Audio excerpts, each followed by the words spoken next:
Hi, my name is Noa, and I'm a PhD student at Tel Aviv University in Professor Tal Pupko's lab. And today I will present a numerical approach to reduce the number of sites in a multiple sequence alignment as a means to reduce the running time of phylogenetic analysis under maximum likelihood. In recent years, full genome sequences have become increasingly available, and as a result, many modern phylogenetic analyses are now based on relatively large multiple sequence alignment, often with over 100,000 sites. And this shift towards phylogenetic reconstruction of large-scale MSAs is important since it is expected to increase both the reliability and the robustness of phylogenetic inference. Regardless of the specific search strategy, the most time-consuming operation in maximum likelihood-based tree search is the likelihood evaluation of neighboring trees. And currently, all widely used models assume that evolution at different sites is independent, conditioned on the tree. So it follows that likelihood of each site can be independently computed, and that the likelihood of a tree is the product of likelihood scores across the MSA sites. And by taking the log of both sides of the equation, we get that the log likelihood of a tree equals to the sum of log likelihood values across the MSA sites. Since likelihood computations are performed on each MSA site separately, tree likelihood evaluation on a given tree is theoretically linear in the number of sites in the MSA. So phylogenetic analysis of large-scale MSAs is computationally challenging and usually requires using a powerful computer cluster. Currently, programs that perform phylogenetic analysis reduce computational effort by avoiding repetitive calculations across different sites. For example, one pretty straightforward technique employed by popular programs such as PhyML and MaxML is to remove duplicated columns from the MSA and assign appropriate weights to the unique columns left. So now the question we ask is whether we can do better than that and reduce the size of the MSA more substantially. For example, in this case, there are not duplicated columns at all, but still, if we had to choose only 2 positions out of the 6, we could use the following intuition.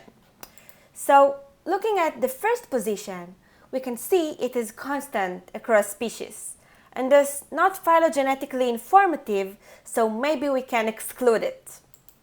And looking at the next 2 positions, we can see that although they are different, they do share the same pattern of changes across species, meaning that they both group together species A, B, and E apart from species C and D.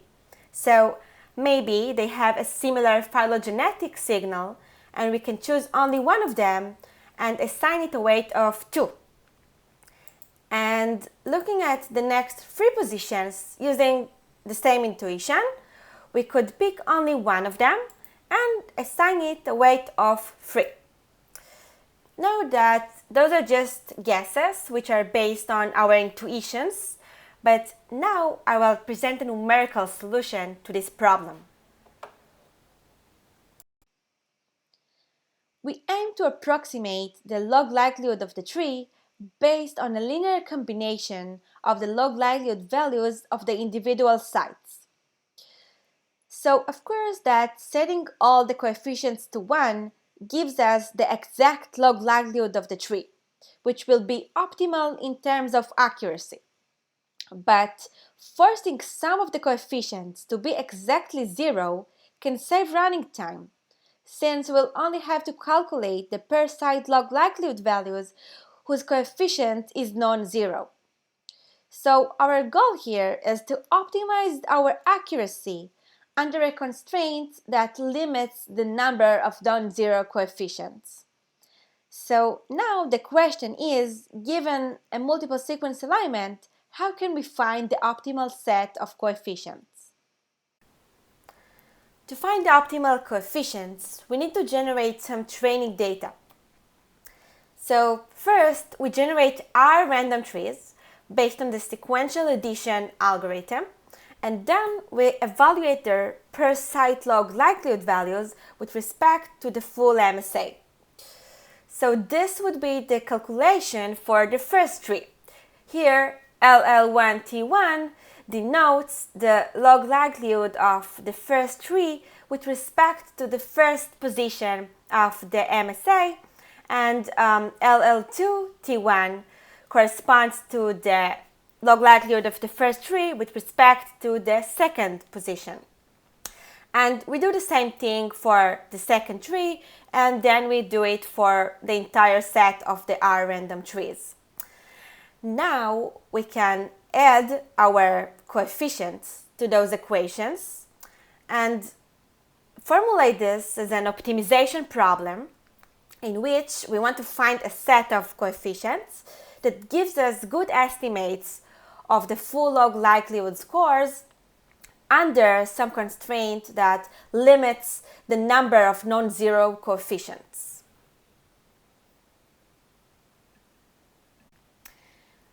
Now this is pretty much straightforward to formulate this as a regression problem in which the dependent variable is the vector of log likelihood values of the R random trees with respect to the full MSA. And the regression design matrix is the matrix of per site log likelihood values across the R random trees, such that each random tree corresponds to a specific observation and each MSA site corresponds to a specific predictor. And what we aim to find is a set of coefficients which is optimal in terms of efficiency. And typically in a regression problem, we aim to minimize the mean squared error, which is also termed MSE. But here this is not appropriate because we already know that the optimal solution includes all the MSA sites and give each of them a weight of 1. So as part of the optimization process, we need to put a constraint on the number of non-zero coefficients. So for this reason, we use the lasso regression model, which aims to minimize the sum of the mean squared error and a penalty term, which equals to the sum of absolute values of the coefficients multiplied by a tuning parameter called lambda. And this penalty term has the effect of forcing some of the coefficient estimates with a minor contribution to the model to be exactly 0. So the lasso regression tends to select only one predictor from any set of highly correlated predictors. And this trade-off between prediction accuracy and efficiency is controlled by this lambda tuning parameter, such that larger values of lambda will cause more coefficients to be set to 0, and the model is expected to become less accurate. In our case, increasing the penalty parameter is expected to reduce the number of sites included in the MSA, and at the same time, it is expected to increase the log likelihood prediction error. So, in fact, the lasso regression generates a range of possible models differing in their prediction accuracy and efficiency. Once having a reduced MSA and weights, we test the performance of our log likelihood approximation during an SPR tree search. So instead of calculating the standard log likelihood scores of the neighboring trees, we used the reduced MSA and the corresponding weights, which were obtained from the lasso regression model. And now the running time improvements depends on the size of the reduced MSA, but it also depends on the number of SPR moves performed until convergence. So now I will illustrate our machine learning pipeline on one specific protein MSA with 80,000 positions and 30 sequences. First, we generate training data for this MSA, and then we apply the lasso regression to generate a range of possible models differing in the number of MSA positions they include. We then choose one specific model based on our preferences regarding accuracy and running time, and thus we obtained a reduced MSA with corresponding weights which can be used during a tree search for performing efficient likelihood computation. We generated a reduced MSA which uses only 5% of the original MSA positions, and we then tested the performance of our log likelihood approximation on a test set of 100 random trees. And here in the figure, you see the predicted log likelihood scores versus the true log likelihood scores.